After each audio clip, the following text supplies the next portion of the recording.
What is going on, everyone? Welcome back to the second episode of the 321 Three Questions, Two Members, One Association Insurance Podcast. Today, I'd like to introduce Steve Testa of the Testa Brothers Limited and current Vice President of the Big I Suffolk. How are you, Steve?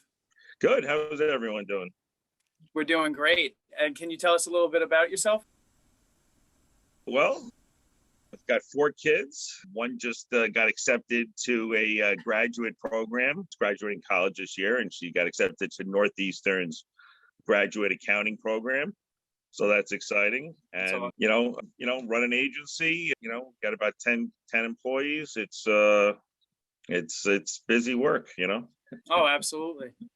That's great. Well, thanks for joining us. So for everyone that doesn't know how this podcast works, we're going to ask our guest, Steve, 3 questions. Now, Steve, you will have up to 1 minute to answer each question. Okay. Are you ready? I am. So, Steve, how did you get into the insurance field? Well, there's an old saying, you used to get into the insurance field in 2 ways. Either you fell into it accidentally or you had family members that were in it, and that's how you got into it. So I was the latter. My father owned an agency, and we never really talked about me working for him, but as I was about to graduate college, he kind of put it out there. I didn't want my first job to be working with my father. I didn't know if I would even like insurance. So I decided to check it out. I went into, I started applying for some insurance company positions, and I ended up becoming an underwriter in ocean marine cargo for the Insurance Company of North America, which was known as Cigna. So that's how I got my start.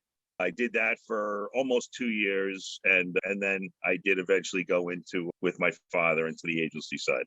No, yeah, that's awesome. And then for the second question, what was the best advice you've ever received? So when I went in with my father told me that there's no one account that's worth your license. In this business, you can do very well, okay? Being ethical, treat your clients the right way, be ethical with your carriers, be ethical with your clients. And by doing that, you can still be very successful. I had the opportunity to mentor somebody that, it was a friend's son that was coming into the business, and I gave him that same advice. And unfortunately, he didn't listen, and he's no longer in the insurance business. So, it really is. I taught insurance contract analysis and ethics at Hofstra University for about 3 years, and in the continuing ed department. And I stressed to all the students coming in, many of them were new to the insurance business, and they were taking this course.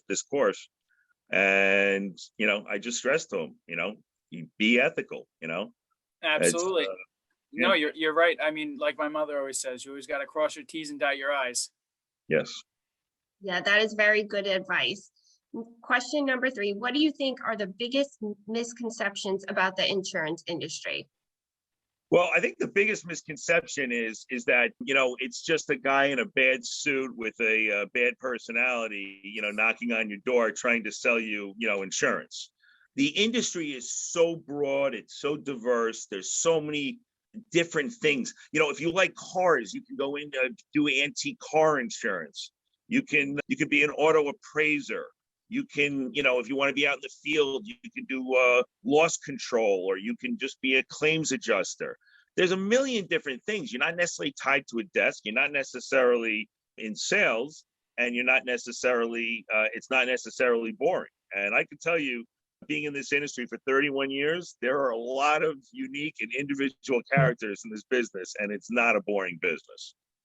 So that's what I think the biggest misconception is. It's not sexy, or that's what people think. But the reality is it's very interesting. It's very diverse, and it can be very exciting. Yeah, no, you're right. I mean, I would love to thank you for coming on to the second episode of the 321 Insurance Podcast. For everyone watching and listening, don't forget to head over to the bigisuffolk.org for all of our social media links. Thanks for tuning in, and can't wait to see everyone for the next episode. Thanks, guys.